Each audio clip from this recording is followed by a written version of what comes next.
UFOs, monsters, mysteries. You're listening to Talking Weird. And now, from a cabin deep in the Northwoods, your hosts, Dr. Dean Bertram and Jen Durrell.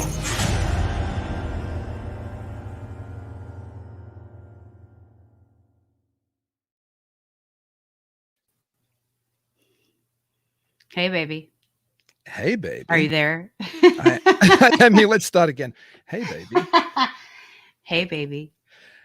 How is it in the great state of Missouri today? It's wet. Yeah, same in Wisconsin. Yes. Very rainy. Humid. My basement is almost flooding again, which it did a couple of weeks ago, which isn't fun. No, I fixed the gutters some, so the water's being diverted more from my house. But it was pouring in. So what else is new in the wonderful world of Jen? Any exciting tales? Nothing exciting here at all. I wish there was. Yeah, well. Really? Well, we're doing Talking Weird now, so that's always exciting. And of course, yesterday, the preliminary assessment on unidentified aerial phenomena dropped from the Office of the Director of National Intelligence. So we've been chatting a lot about what some of this refocus on UFOs by the media and the government means regarding potential disclosure and what's true and what's not true. So maybe we'll get into a little bit of that later tonight, I think, which would be fun with tonight's guest rather than me going on one of my "there's no disclosure coming" rants, which I'm so partial to doing on the show. Anyway, tonight's guest is a journalist, broadcaster, and podcaster with a degree in filmmaking and film studies. A lifelong interest in the paranormal led him to join Vancouver Paranormal Society in 2017, where he was a lead investigator and society director until 2020, when he and colleague Peter Renn, who's also been a wonderful guest on Talking Weird, launched the Canadian Paranormal Foundation. He is the manager of the Paranormal Network YouTube channel and all its shows, the writer, director, and co-creator of the award-winning paranormal reality web series, We Want to Believe, some of which we actually screened at Midwest Weird Fest in Eau Claire this year, and it was very well received, and it won, what was the award it won? Best web series, best documentary web series. Anyway, it won a major award at the festival. And he's also the narrator of the UFO show and Hunting the Haunted, and co-author of I Want to Believe, One Man's Journey into the Paranormal, which is an excellent book co-written by Peter Renn, and it's available from Beyond the Fray Publishing. He's also co-host of the long-running entertainment podcast, We Came from the Basement. So I'm delighted to welcome back to the show my very good friend, Jason Hewlett.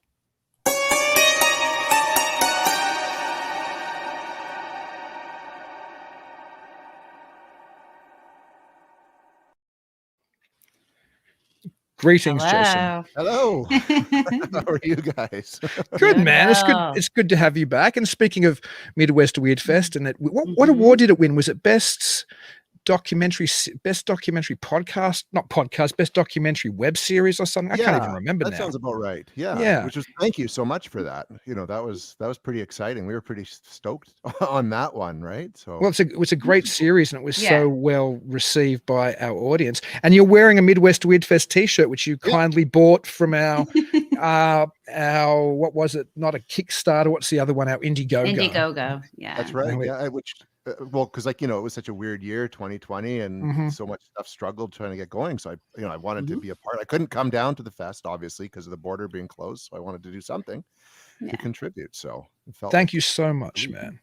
We got to get you back to in the very near. I mean, we've got to get you down in 1 year. We'll bring you down and we'll do a couple of We Want to Believes or something and have you at the fest, because I'd love to have you there.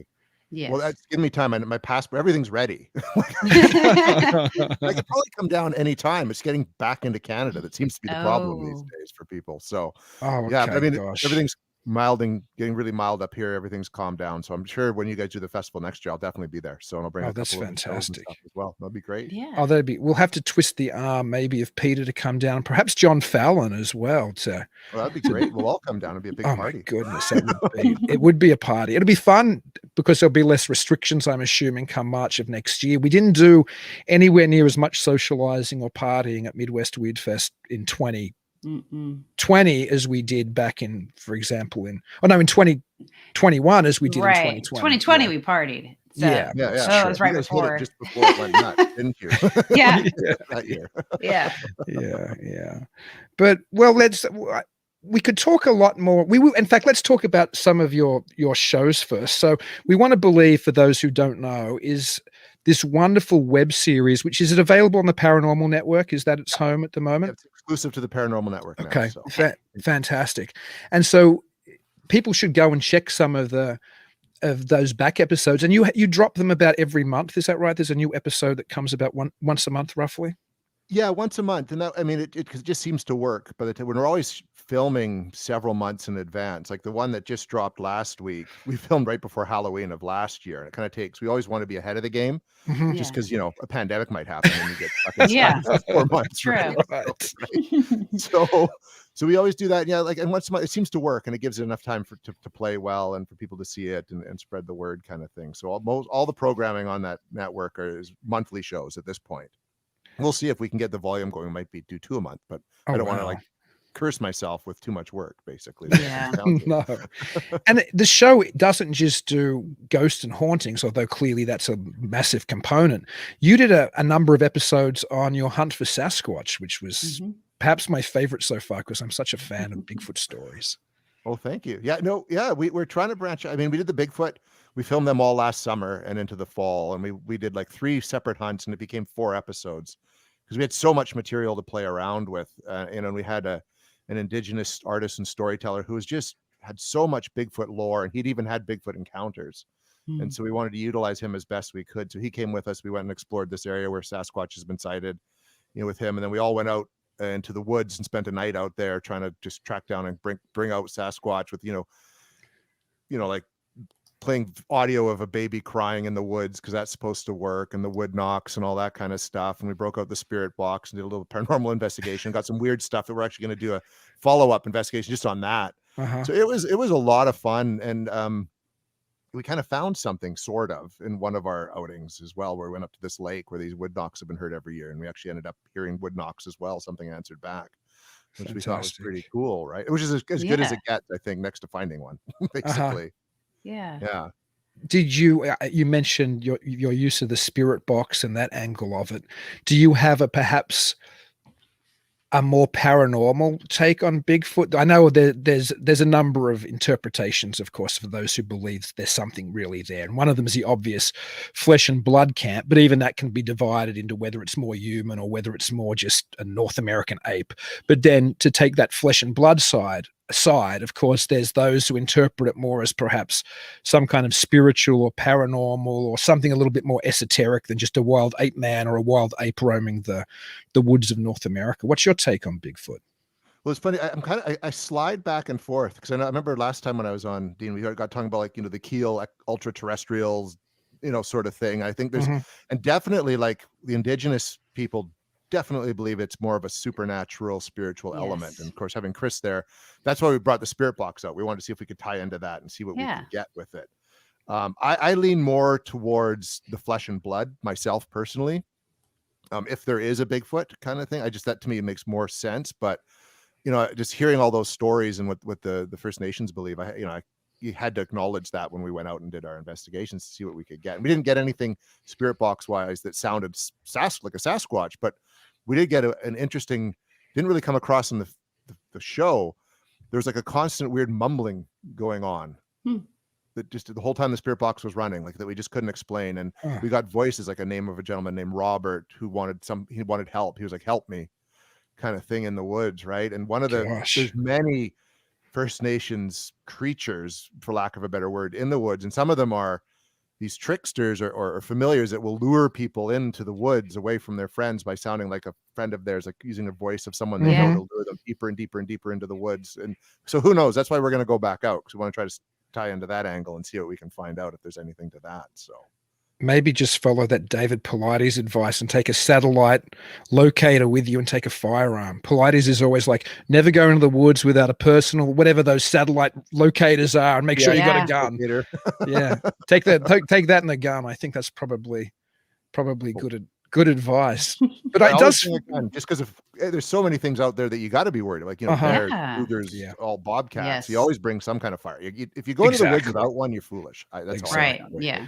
We had Todd Neese on a couple of episodes ago, and of course they asked him that question because there's those Bigfoot researchers who were like, don't take a gun, they'll know if you've got a gun, and they're not going to show themselves. And he's like, how's a Bigfoot going to know if I've got a concealed firearm on me? Come on, because he's a flesh and blood guy as well, pretty much, right? Yeah, he's like, it's not going to know. Or something with them that he can. Yeah, exactly. If I've got my 357 under my jacket, they're not going to know. They're not going to know. No way. But as I was saying on that show, like I won't even go into my back 40 here without a firearm. And I live in the woods of Wisconsin. I don't live in the Pacific Northwest where there's even crazier, bigger creatures that can eat me. We've got black bear here, and we got coyote, and we got bobcat. Occasionally we got a cougar, but there's no way I'm even going out there without a gun, let alone if I'm going out somewhere like you're probably going to the middle of nowhere in some, Native American land reservation where Lord knows what animals are ready to eat you out there, let alone a Bigfoot ready to kidnap you and take you away to its lair.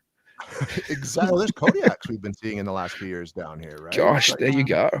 Yeah, they're not taking any chances.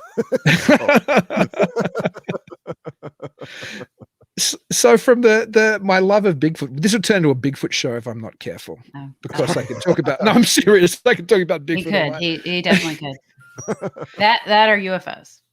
Yeah, we're going to get there as well. That's why I didn't start on UFOs, because that would be the show. So I'm leaving that for a little bit later. Okay. But tell me a little bit about that, because I'm not that aware of it, the Canadian Paranormal Foundation, which I know you're a big part of or a founder of. Do you want to tell the listeners a little bit about that? Well, yeah, that's something Peter and myself and Louise Setchell, we were all part of Vancouver Paranormal, and Peter was the president of that. But Peter and I live in the interior, so we're a good 3.5-4 hour drive from Vancouver, and we were doing our own thing up here, like with what we want to believe and just going out and investigating. And he was just like, it doesn't make sense to run this group that's at the coast to do anything. We're traveling so far. So he was like, would you be interested in forming our own group? And Louise was interested in kind of coming on board and doing that as well. So we said, sure, why not? And so that's basically just what that was. So we were investigating. We were totally separate. We were a totally separate entity, really, from Vancouver Paranormal at that point anyways. And we were just all very active up here. And in the interior, there's lots of places that we can dive into that are allegedly haunted. So we just figured we'd form our own group, and several former Vancouver Paranormal members decided to join up with us too, and we've recruited other people, and We Want to Believe team kind of came on board with that. So we're just really just doing our own thing. It's been slow to start because of the whole pandemic, but like we've been out, we did a couple of investigations in the last month. We've got at least 2 or 3 more set up through the summer and fall, and things are really starting to roll now, and things are opening up. And so it's getting easier to reach out and contact people, and people are being more willing to want to talk to us and have us come in, right?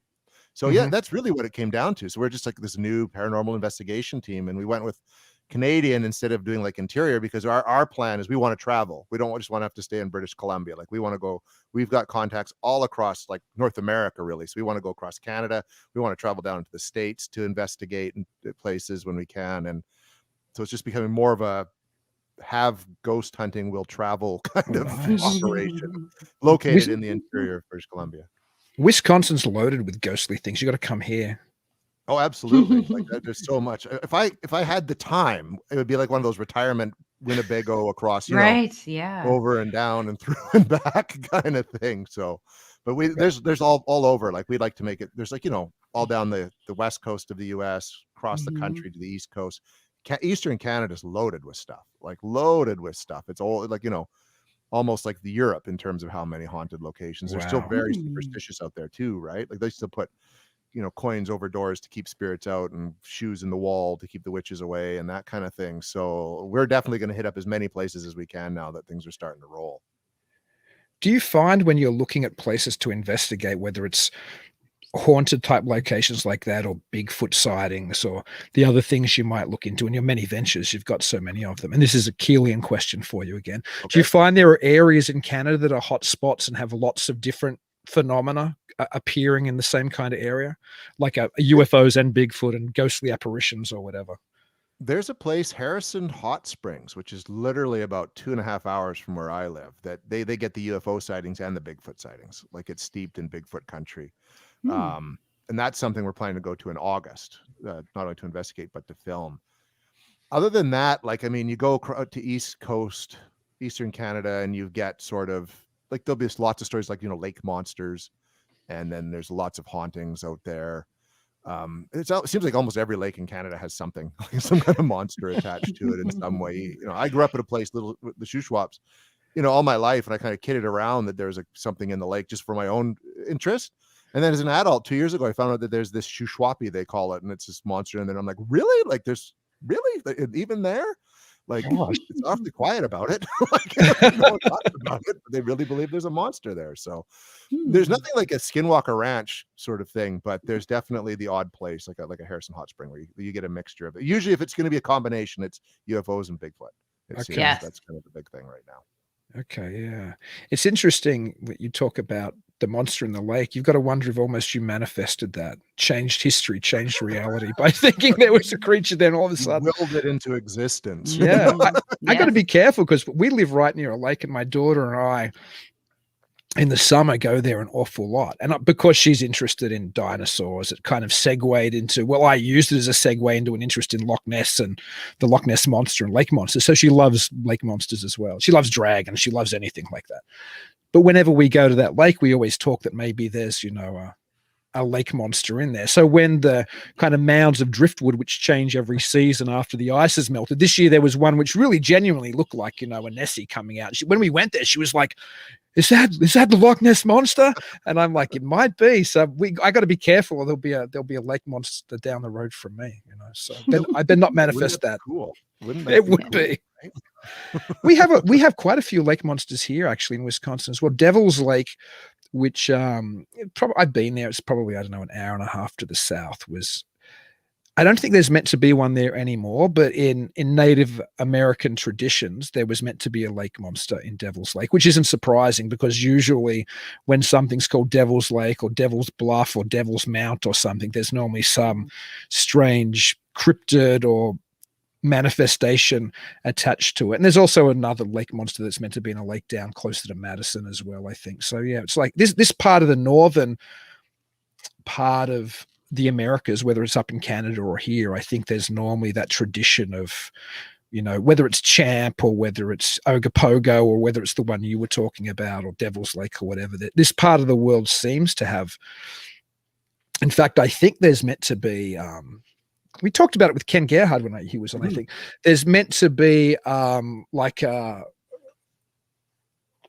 the kind of latitude where we're on across the world, whether it's in Europe or here or wherever, there's meant to be lake monsters in this kind of band of latitude, which is interesting. It's true. Yeah, I mean, Ken, when I talked to Ken, because we interviewed him for our upcoming book, and he talked about that too. And they're all very similar lakes on that same latitudinal range, right? And which I think is fascinating, right? I never thought of that, but someone like Ken, of course, would put that together. Right? Yeah. Do that, So, well, that's a great segue into, because I don't know a lot about your upcoming book. I know it's coming, and I'm super excited because I love the last book you and Peter did together. Can you tell us a little bit about this upcoming book? Well, yeah, this book, we don't have a title for it, but it's kind of an investigator's archive. So we've spoken with 20 different investigators from kind of all over the world, and we've interviewed them and put their sort of story. Each one gets a chapter that tells their story and their favorite investigation and what their theories are, etc. And we've broadened the range. So I mean, Ken is interviewed in the book because he's a cryptozoologist. Kenny W. Irish, the cryptopunkologist, he's in it. Seth Breedlove, we interviewed him because from the film angle. Kieran O'Keefe, we talked to, of course, is a parapsychologist. He's been on Most Haunted, and he's been on tons of different documentaries. And then just different investigators we know across Canada and down through the States. And it's been a big job putting it together, and it's turning out to be huge. It's just like 20 people, roughly 3,000 words each. You know what I mean? Like tell their story properly.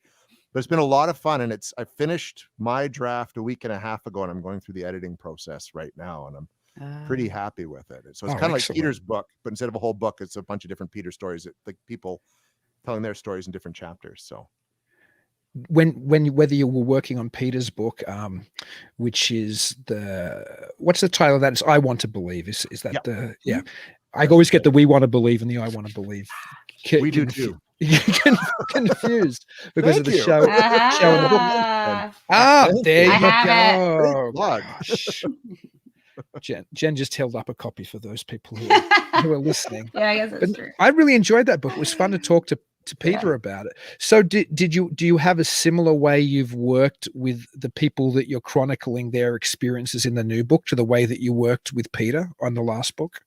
Yeah, this time it was nice though, because with Peter's book, I mean, I sat down with him like, a number of different times and basically interviewed him and got him to tell his story. But with these ones, it was both Peter and I did it, mostly through Zoom to talk to them. And we both just sort of interviewed them and, recorded the whole thing and took notes, and then basically took that information and sat down after and just started transcribing. And then we spent one day, we must have interviewed 7 or 8 people in one day. Wow. Like we just able to line it up, and just, that was a heck of a day. You're just, I was fried by talking to all these people. And then it took, we wrapped up the interviews sort of April, and then it's been a couple months of writing it all down, because it's due out by the end of the year. So I want to kind of take the summer to edit it, and then get the people that we interviewed to go over it, just to make sure that we didn't any discrepancies, and then do a final bit, and then Beyond the Fray will do their thing once the time comes to get it together. So it was a fun process. Yeah, but I'm staggered with the growing catalog of Beyond the Fray books. Like Shannon and Michael have just continue to bring more and more wonderful authors into the Beyond the Fray family. Well, it's almost like every second guest we have on this show is a Beyond the Fray author. It is. I've noticed that. We have Duncan, right? And Kenny and all that, which is great. I mean, they're nailing this paranormal thing, which doesn't surprise me, given Shannon's passion for it, and obviously Michael's as well. So it's great to be a part of that, and just this growing, the people who take it seriously, right? Like, like yourselves, because I think the field, I think we talked about that the last time, needs that serious approach. Absolutely. Like, I think pop culture and, reality TV's kind of got a hold of it and done its own thing with it. And it muddies the waters of what serious investigators and researchers are trying to do. So I'm amazed how you get the time to do all these things, though, to be honest, Jason. Like, you must be one of the busiest people I know. I need to slow it down, actually. It all, like literally a year ago, we were just doing We Want to Believe, and we just started working on the book, basically. And then it's just snowballed into this, and I got to thank John Fallon for part of that, because, him and Barrage Garabedian started the Paranormal Network to really highlight the shows a couple shows that were already paranormal themed. And then to have them want me to kind of run it, which just came down in the last, 2 months. Like, John emailed me and he's like, "Hey, I got something big for you if you want it," but he didn't tell me what it was. And I'm just sort of what I always do. I'm like, "Yeah, sure. That sounds like a great idea." And then like 2 weeks later, it's like, "So we want you to manage the whole channel." And I was just like, "What?" But you can't say no when that opportunity comes up. Like, so it's been good, and it's been fun, and it's just been kind of learning to juggle it around family and that kind of thing, right? And find a balance. So, but I mean, I find I work every day in some capacity on it, which is great, because I don't consider it work. So yeah, I think that's the secret to happiness in life, to do something that you take joy in, and you'd almost do even if you weren't doing it for, for a career or for a living. Then you're happy, I think, no matter how busy you're not you working are. then. You're just living what you want to do. Yeah, exactly. And you narrate the UFO show on that network as well. Is that right? You're the voice of that show. Is that? Yes. Yeah. So I narrate the UFO show. And then Peter and I do the show called Hunting the Haunted, which is where we kind of break down known, cases of hauntings, like we did the Amityville horror, the Enfield poltergeist, the real exorcist story. That one, we do that kind of thing. So I do those, and then I kind of oversee the other shows on the channel, like that Bigfoot show and Mysteries, and there's a few of them now. We got another UFO project we're hoping to bring forward here as well, because UFOs are all the rage, which I know we're going to get talking about that eventually. Yeah, it's about to start. I'm holding it back. We're about to go there. So there's a good 5 or 6 programs. Then we've started doing we'll review documentaries, like paranormal, like the Maleficus, which sort of came out, that Sean Austin did with Ralph Sarchi, and then I got to talk to Ralph actually too, just about to tie into that. So we're trying to broaden as much stuff as we can on that channel to cover as much of the paranormal as we can, and treat it with seriousness while making it something entertaining for people to watch and listen to. Yeah. That's great. I enjoy it. Thank you very much. It's been fun. It's a learning curve because it's YouTube, so I've never done that quite before. So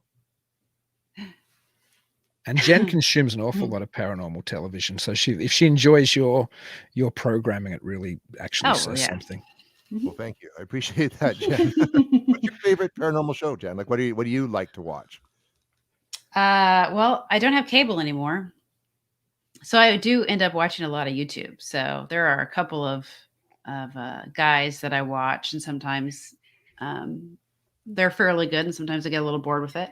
I do have that new channel that all the paranormal shows have gone on to, and I can't remember. It starts with the D, not Discovery, but yeah, but it's like Discovery, something plus, like this. Yeah. And you can binge watch all your favorite paranormal shows on that one, so I enjoy that one. And there was a new UFO show.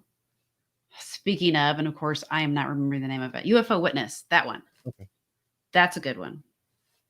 I enjoyed that one. I wanted to get that app as soon as I heard about it. Just with all that just because there's all that content. If you have an interest, I just got a 40 Times subscription today for the first time since I was a kid. I used to have one. I need to get a new one. Used to have one back in Australia.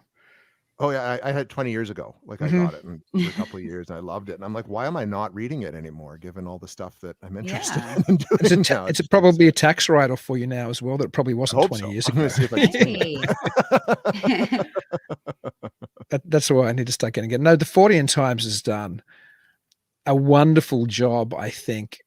Probably a better job than any other magazine I can think of collecting and collating and running articles from different people. I wrote a piece for them back in the day, back in 99, a long time ago now, when I spent some time with the Unarius UFO cult. I mean, cult, as I was only talking to somebody on the phone about this today, cult is a term which isn't used academically that often. It's more popular to use the term new religious movement, because cult has negative connotations. So I spent some time with the Unarius new religious movement, to use the correct term, back in 1999. And I was the last person to spend any real time with, the last outsider to spend any real time with that organization, before Charles Spiegel, who was their last kind of charismatic leader, passed. Because the Normans, Ernest and Ruth, were the people who founded the cult back in the cult. I can't help myself.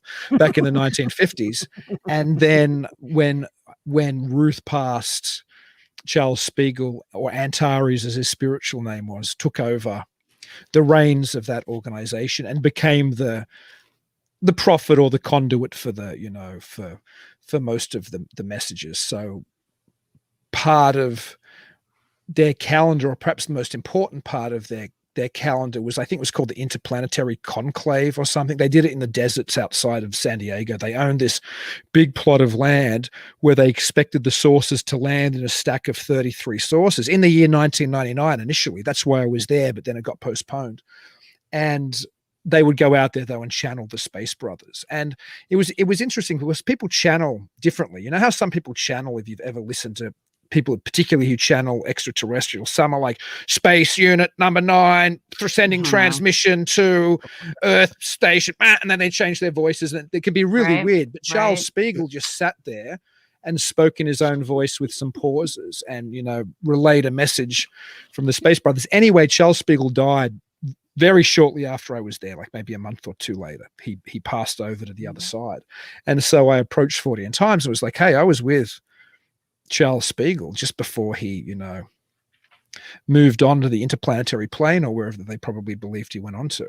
And so I was able to write this wonderful feature piece for 40 Times on the strength of being the last kind of outsider who'd spent time with them. So that's probably the thing. I've written a lot, just as I know you've written a lot, Jason, but that was probably one of my more interesting published pieces. I think I got to read that. That's awesome. Yeah. I don't know if it's online. It used to be online, but I don't think 40 Times archive a lot of their stuff anymore. So I don't know if it's still available online anymore. Yeah. Like they just you go to the site and it's like you can subscribe to the print or digital, and that's it. Like you don't even publish anything on Facebook, really. It's interesting. Back in the days, a lot of their stuff they put on the internet as well, but for whatever reason they don't do it anymore. Probably because there were too many freeloaders. I don't blame them, just reading online. But what I wanted to get to when I asked you about the UFO show, it was me trying to be clever and do a segue, which sometimes I fail at doing. Sometimes I segue well. Then I don't know if I did segue that well. As I said in the introduction to the show today, yesterday, of course, the Office of the Director of National Intelligence dropped their preliminary assessment of unidentified aerial phenomena, which obviously everybody's kind of been eagerly anticipating ever since the Tic Tac videos were leaked, how long ago now? 5 years ago, 4 years, however long ago it was now. Everybody's been expecting this announcement to come eventually, and people have been talking about disclosure, of course, and I have a number of opinions on that. Before I spout mine, I'll ask you yours. But what was interesting, I think, in the document that just dropped is there is a little bit of a sea change in official policy. If we look at the history of UFO belief, which I suppose is one of the few things on the planet I'm actually an expert in. If you go back to the Condon Committee or the University of Colorado's UFO study, which is what was fobbed to them when Blue Book kind of shut down and when Congress wanted some kind of answers, it was handed over to supposedly an independent panel. We could talk about all the flaws of Condon, but that's another story altogether. But the ultimate kind of conclusion of the Condon report was whatever this is, it's not a threat to US airspace, so don't worry about it. That was essentially the close of that period of perhaps legitimate, but at least an official investigation, supposedly into the UFO phenomenon. Now, this report says that there are unidentified aerial phenomena, and potentially they pose a threat to the safety of American airspace as well as possibly to national security. So there is that sea change, regardless of whatever else we want to talk about. But do you have any sense or any feeling about this new kind of why this new trends popped up now? Because it's kind of, it came relatively quickly. And like I said, it might have taken the Tic Tac thing and a few years after that, but there was a long, almost 50-year period of essentially no official interaction with the UFO phenomenon at all. I think they kind of got to the point where they had to do something. Do you know what I mean? Especially in this day and age where you have so much access to technology and where people, are leaking that information within their own government. And you have gentlemen like Jeremy Corbell who's really pushing for it and keeping it in the public spotlight. I think there is just no way that they couldn't say something and not address it in some sort of serious way. I'm not surprised with what did come out yesterday in terms of the lack of disclosure. I thought as soon as they attached a date to it, like last summer, they were saying next summer, we're going to bring you something on UFOs. And to me, that they knew probably last summer what they were going to talk about this summer. Right. Yeah. So it's not surprising. And there's so much stuff by the time the report was released. But yesterday I was pretty much on my phone every 20 minutes, just updating the search. Just come on, guys, let's go. Like you're 3 hours ahead. Let's see it. When it finally came out and I read it, I was just like, well, there you go. It's like, we've heard everything in the papers leading up to it for months. They've said, yes, there's something there. It's a potential risk. And it was interesting. They said, we do not believe that they're non-terrestrial.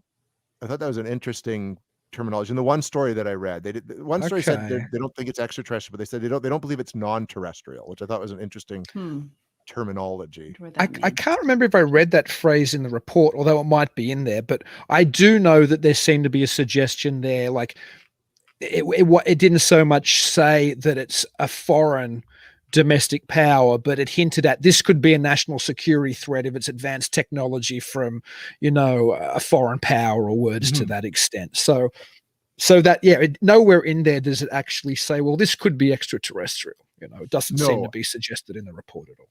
And I think a lot of it that we are seeing, it's like back in the Cold War. I think it's that different countries trying out their super sleek spycraft and spying on each other and just seeing how it works. So, and I'm sure that's where they're seeing US spy planes over in Europe, and they've got Russian ones here, just like they were back in the 50s and the 60s. I think that's what the bulk of what we're seeing is. I mean, I agree. The stuff that's going underwater, that they're seeing, that is quite striking. I don't know if I could chalk that up to a super spy plane or not. James Bond, but so I think most of it, I wasn't surprised at all by it. And it's interesting that wasn't the end of it, though. You know what I mean? They're not saying this is the definitive report and we're done. They basically left it open that we're going to keep investigating it, and there's going to be more to come in the years and months ahead. Right. So I think that was pretty fascinating too. So the conversation is not over. Yeah. And I think that's part of the sea change, that it's being reassessed again and readdressed, because after Blue Book closed and Condon did its report, that was really it for 50 years as far as any serious were actually. Now, that doesn't mean they weren't still investigating or there wasn't still something going on at a non-public level, but certainly the public presentation was, there's nothing to see here, folks, move along. Yeah, and it's almost like they wanted the UFO stories to keep circulating as a means to just deflect from whatever serious business was going on. I absolutely agree. And even it was funny. My wife, who's like the Scully of the family, she was just like, they're making all this fuss and there's this report. Like, what are they really hiding? Yeah, you know what I mean? Like, they've been building this up. What are they trying to distract evereverybody from? And I God bless your wife. I know, right? It was a very unscientific statement on her part. So it was interesting, but it was that I kind of wonder that too. There's been so much hype and buzz about this. Like, what weren't we paying attention to in the last 6 months, really, right? Yeah, I do. I'm very suspicious. I've for a long time. I didn't think this was going to be disclosure, because I don't think there's ever going to be disclosure. I think that's a myth that the UFO community have been telling themselves since the 1950s. You can read Kehoe books from back literally in the 50s going, they're going to tell us soon. You know what I mean? They know and they're going to tell us. The UFO community has always thought the government are about to come forward and tell us the big secret. There mightn't be a big secret to tell. That's another story altogether. But secondly, even if there is a big story, I don't think it's going to be announced. And if it is announced, I'm very much like your wife, and I've been saying this now for a number of years, is that if disclosure is announced, I'll be very suspicious. Just as I'm a little suspicious of why there's so much attention again being given to this legitimately. When it's a talking point from Tucker Carlson to CNN, and when ex-presidents of the United States are talking about it, and when the government seems to be taking it seriously again, and when it seems like all of the right organs are saying the same thing at the same minute, that's when I become very suspicious of it. It seems like it's an engineered talking point. And whether it's like your wife said, what is it to distract us from, or whether it's something else altogether, I can't tell why they're doing it, but it does seem to me to be a staged and a very deliberately organized and presented story at the moment. Well, even you've got like newspapers like the Washington Post and the New York Times talking about it. They ignore this stuff. Like, that's serious journalistic, newspapers, and like, why would they talk about UFOs? And they're talking about them, right? Like, well, that was really where the story kind of broke. The Tic Tac thing, I think, was first in the New York Times as a really serious story. But I mean, I know that as my recollection goes, and I could be incorrect, I don't follow UFO news as aggressively as I did when I was doing academic research on it, but I believe most of that came out of Tom DeLonge's To the Stars Academy initially. I think the leak channeled through there, if I recall, to the New York Times. They were certainly part of it. And I'm always suspicious, because I know the history is why I'm suspicious. I'm always suspicious of civilian UFO groups where the entire board are essentially ex-military or ex-intelligence people, which is the same as To the Stars Academy. All the heavy hitters have a history in the intelligence or the aerospace or the military, industries in this country. The same as NICAP was exactly like that. MUFON certainly had its own interference, which William Moore and Rick Doty both have talked about, the manipulation of MUFON.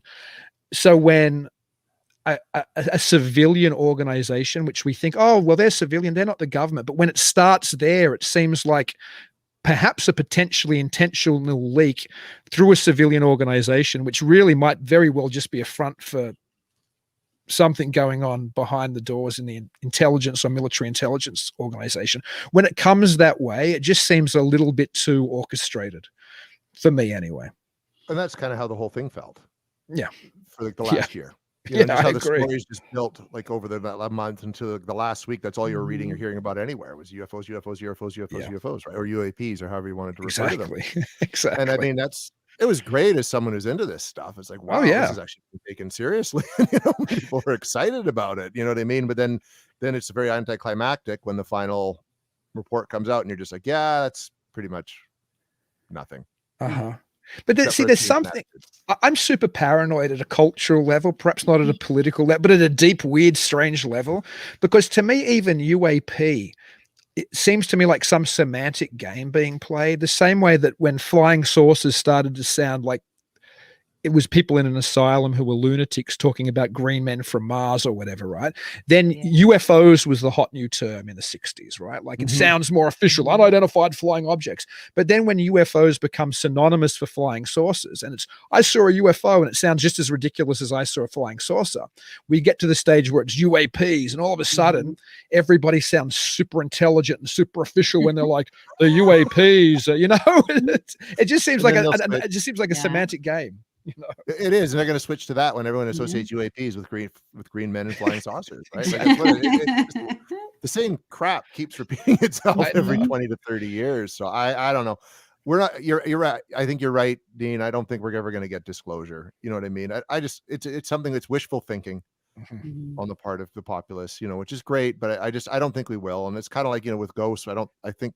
At least within all our lifetimes, I don't think we're going to find out the answer. You know what I mean? Like, but you got to keep looking. You know, it's the thing. You got to keep at it and keep pushing and keep digging for whatever truth you can find. To any that's of this. True. I think that's something which, and that's a healthy attitude that investigators, I think, whether they're across the broader anomaly or a broader Fortean phenomena landscape, or whether they're just Bigfoot investigators or just UFO investigators or just specter hunters. I think that idea of trying to keep an open mind and let's see what truth is there is more valuable than being, well, it's extraterrestrial and the government know and they're hiding it and they're about to give us the secret handshake signal that they know about it. You know what I mean? Like it just seems it seems problematic. And listen, I'm guilty of it in all honesty as well. I'm guilty of it, not at that level, but I'm guilty of it via my suspicion that I'm so suspicious that there aren't really extraterrestrials, that I really don't believe there are hairy ape men roaming the American woods. I really don't think the great grandmothers haunting the back corridor of the family estate. I think it's some other phenomena. And I say phenomena when I actually mean phenomenon. It's a singular phenomenon which appears as multiple phenomena. There's a root cause and somehow it manifests with us and it plays with us and it shows us strange things. And whether it's entirely psychological and sociological or whether there's an external force which manifests this, I don't know. But my point is I'm guilty of having a belief system as well when it comes to being suspicious of what it presents us. It's the same way as if there's I might have used this analogy last time we talked, I think. If a creeper van pulls up at the front of my driveway and I'm a little boy and there's a man in a Ronald McDonald suit or a clown suit in the front of driving the creeper van and says, come on, kid, I got puppies and I've got candy in the back and we're going to Disneyland. You know what I mean? If I believe that guy's actually a clown going to Disneyland, I'm a fool. And I think if people who investigate things believe I'm from Zeta Reticuli, I've come here to take your babies, or I'm your great aunt, I've come here to say hello, or I'm a hairy ape man who lives in the woods, whatever it is, I think to believe what's presented, there's a foolishness to it. But then that's my belief system. So maybe that influences, me as well. Well, I think like when we probably did chat about this, like when we even investigate everything that happens within the one investigation, we look at each little phenomena that comes up with a skeptical eye, and you got to separate all of them. You can't just you go in a place that you think is haunted, something happens you can't explain. You're like, that's paranormal. Right. And then anything that happens to you the rest of that night, that's paranormal too. You know what I mean? Like it's all paranormal. Like you just can't approach it that way. You're serious about it. Like you got to be a bit skeptical going in, because humans are really good at interpreting things poorly. You know what I mean? Like house noises and thinking that if you're going into a place that's haunted, you're automatically wired to think there's going to be a ghost here. So even if it's the house settling, you're like, oh, I'm like, that's got to be the ghost doing that. It's like, well, why don't we go look at the pipes? You know what I mean? First, or just check the temperature inside and out and see if it's cooling down. You know, there's so many things we need to do as investigators and researchers to really break the things down to each individual component and then see how those stand up over test of time as we look into it deeper. I think. No matter what you believe the end game is, you know what I mean? Like I have my theories too. And I try to keep them separate from my role as an investigator when I'm investigating, or even as a filmmaker, when I'm documenting these things. You just got to kind of separate it, because I get caught up in EVP sessions all the time, like just taking something. Oh my God, they're talking to us. And you kind of go along. I mean, I get home afterwards. I'm sitting there. I'm like, that was kind of silly. I just carried away there. It's just part of, I think, human nature and wanting to experience something. Is that something you find too, Jen, when you're investigating and recording EVPs or doing the flashlight thing you've told me where the flashlight turns on and off when you ask it questions? Do you find that you get carried away and it's easy to... Okay. So my first thought is, holy shit, you're excited. Oh my God. Is that, could it be? But then, then you're like, okay, wait a minute. I need to make sure this is legit. So then I'll go into that mode. And then if I can't explain it, then I let myself get excited again. So, that's just how I do it. I mean, same with the EVPs.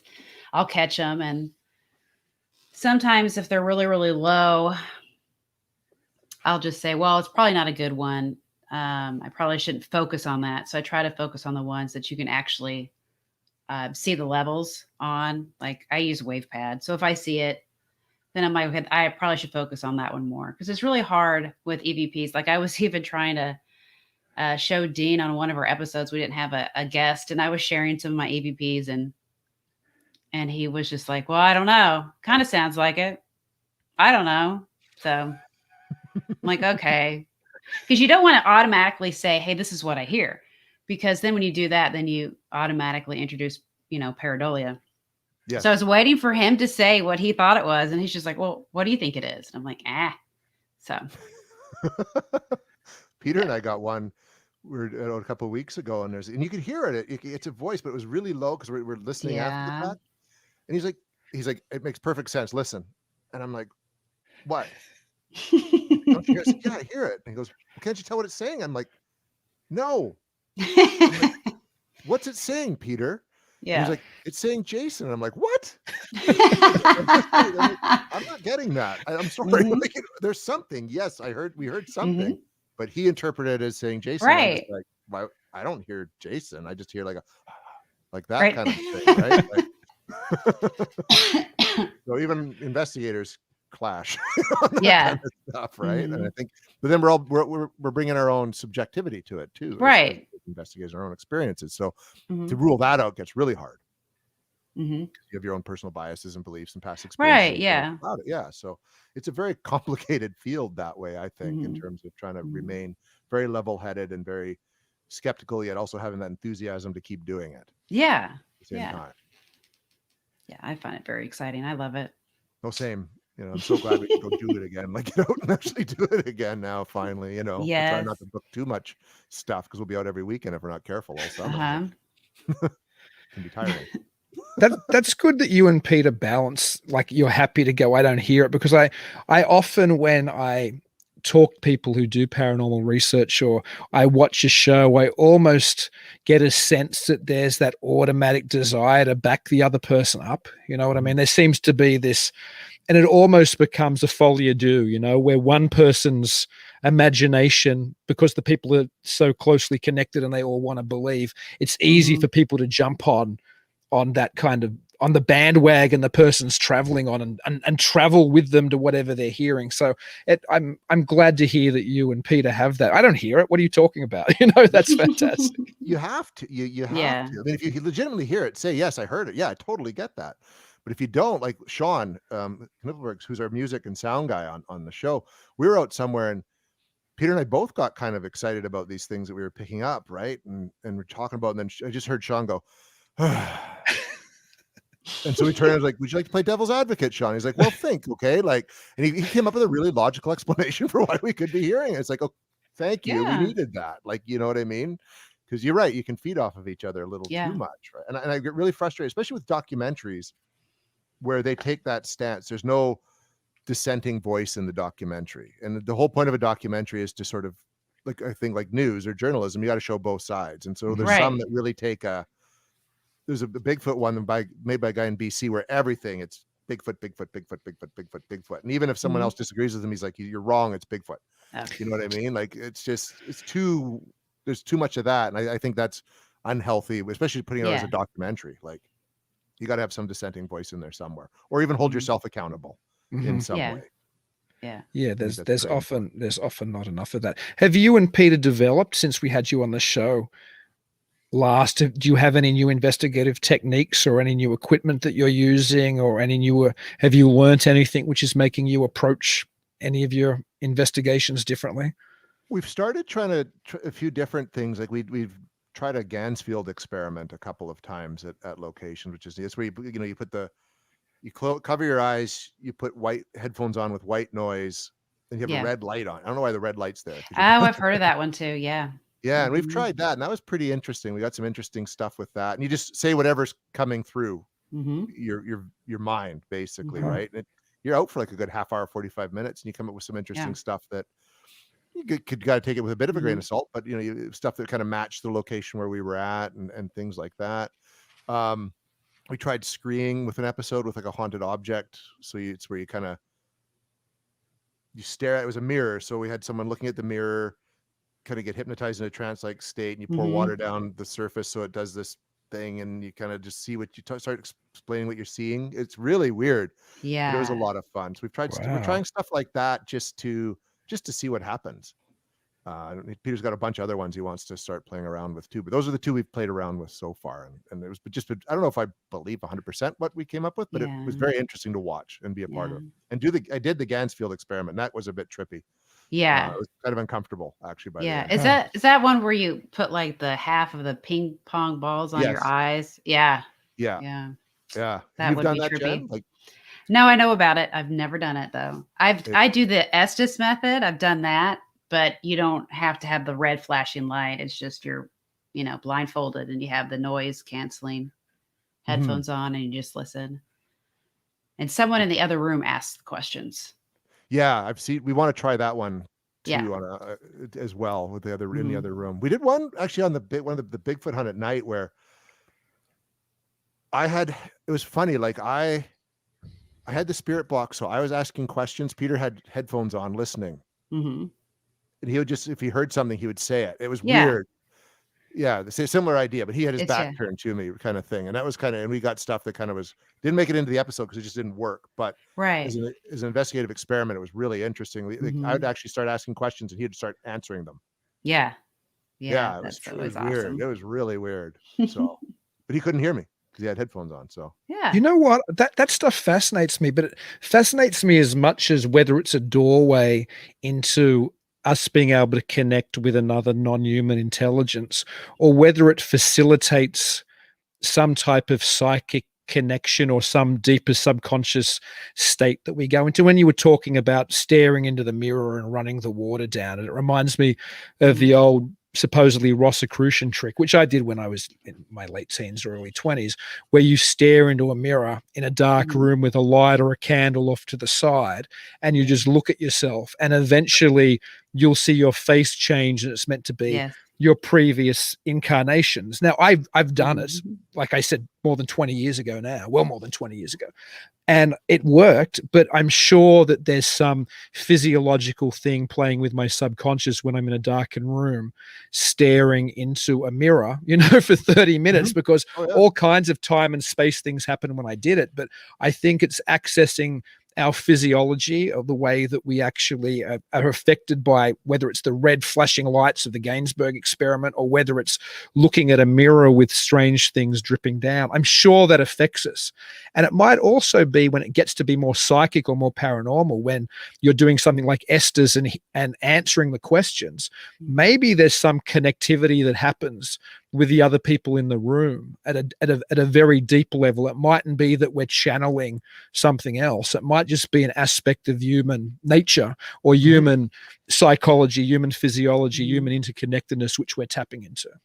I wouldn't surprise me, because our brains are so it's like everyone says we only use so little of it. There's much less left over that can be utilized. I think when you sort of put yourself in these weird trance-like states, or in a position where you're like in the dark talking to nothing but someone else is listening, you do form a bridge somehow, right? It wouldn't surprise me, because we are all connected in some way. Yeah, absolutely.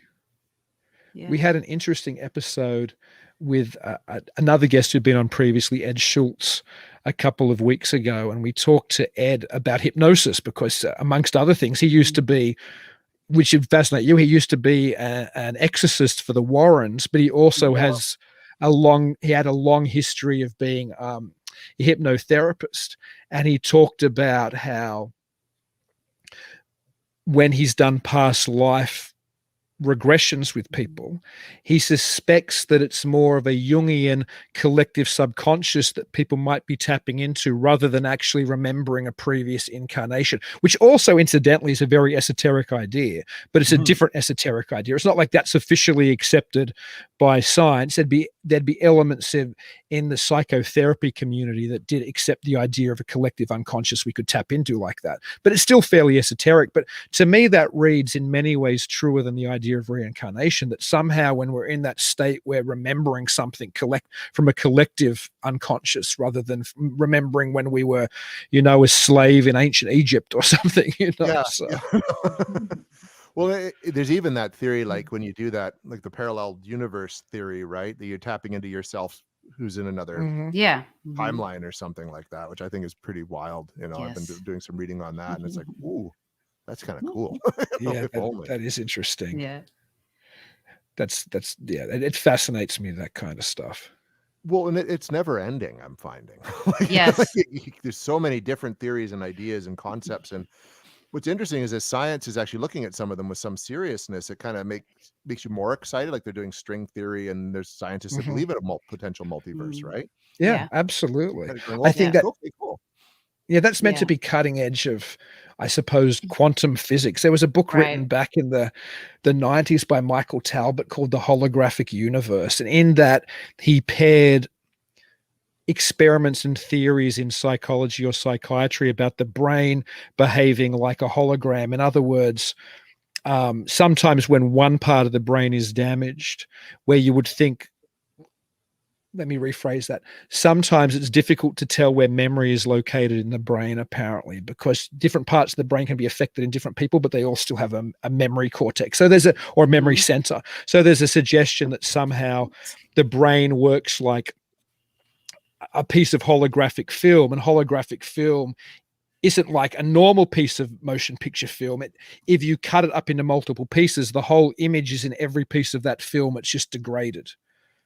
And there are physicists who've said similar things about the holographic nature of the universe. So Michael Talbot's book was very popular in New Age and alternative circles, in that he said the mind's a hologram, the universe is a hologram. So somehow we're affecting our own reality, and it's interconnected. Mind and universe are interconnected. And he cited studies of like when people with serious cancer were given a placebo or a drug, and they said this will cure it, and then they were entirely cured, and then they go, oh, we just found out that isn't actually the cure, and then the cancer would come back and they would die. So things where it seemed like there was a mind over matter, and there were multiple stories like that cited in the book.